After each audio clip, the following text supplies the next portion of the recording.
دوستو، آج کل یہ دیکھنے میں آ رہا ہے اور ہم لوگ اس کا تجزیہ بھی کر رہے ہیں۔ آج کی جو نسل ہے اور آج کے جو نوجوان ہیں وہ چھوٹی چھوٹی مصیبتوں پریشانیوں سے گھبرا جاتے ہیں اور پھر گھبرا کر ہمت توڑ دیتے ہیں، حوصلہ کو کھو دیتے ہیں۔ اور یہ بات تو سب جانتے ہیں کہ اس وقت عالمی پیمانے پر، ملکی پیمانے پر، خصوصاً ہندوستان میں جو حالات آئے ہوئے ہیں تنگی کے، پریشانی کے، وہ کسی سے، اور یہ بات بھی بالکل واضح ہے کہ کسی سے یہ بات ڈھکی چھپی نہیں ہے، لیکن ہم نوجوان بھائیوں سے کہنا چاہیں گے، دوستو، زندگی نام ہی ہے اسٹرگل کا، زندگی نام ہی ہے محنت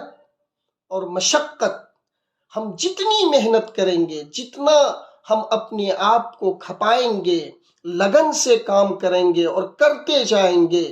اور صبر کرتے جائیں گے، پیچھے مڑ کر نہیں دیکھیں گے، اتنی ہی ہماری زندگی بہتر ہوتی چلی جائے گی۔ لیکن دوستو، ہم ایسا کر نہیں پاتے ہیں، لیکن اگر نہیں کرتے ہیں تو جانیے کہ پھر ہم زندگی کی ریس میں، دنیا کے میدان میں کامیاب نہیں ہو پائیں گے۔ تو میری عاجزی ہے، آپ سے میں یہ کہتا ہوں کہ گھبرائیے نہیں، حوصلہ کو مت چھوڑیے، اللہ کا نام لے کر آگے بڑھتے چلیے،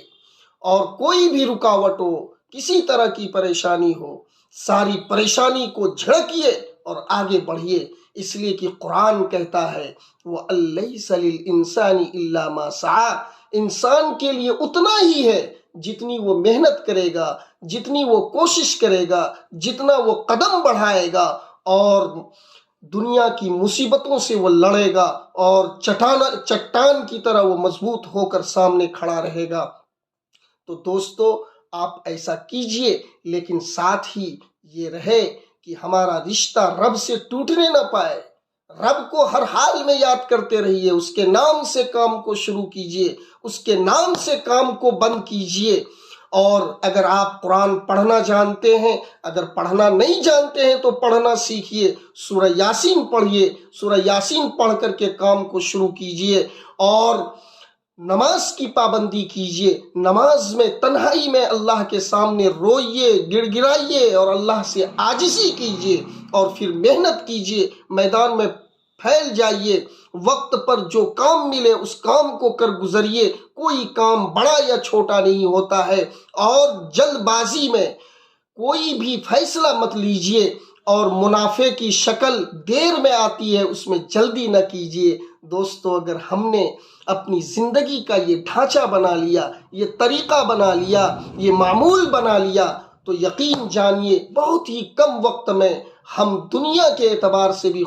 خوشحال ہوں گے، اور آخرت بھی ہماری بنے گی، بس شرط یہ ہے کہ ہمیں مضبوطی کے ساتھ، حوصلہ کے ساتھ آگے بڑھتے رہنا ہے، اور اللہ کے پیغام کو ساتھ میں لے کر چلنا ہے، قرآن کو سامنے رکھ کر کام کرنا ہے۔ انشاءاللہ ہمارے نوجوان بھائی، ہمارے جو ہم عمر ہیں، ہم زلف ہیں، وہ اگر ایسا کر لیتے ہیں تو دیکھیے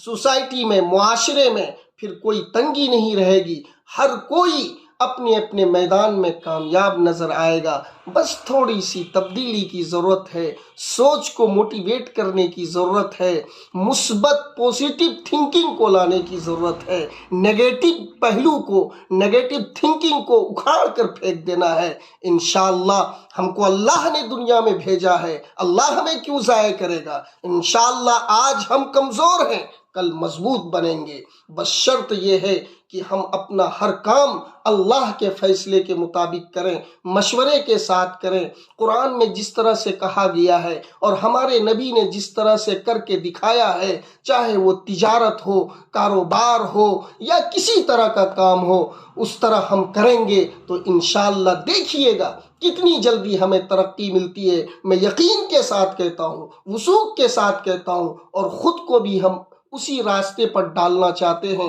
ہم بھی کوشش کرتے ہیں کہ ہم بھی حوصلے کے ساتھ دنیا کے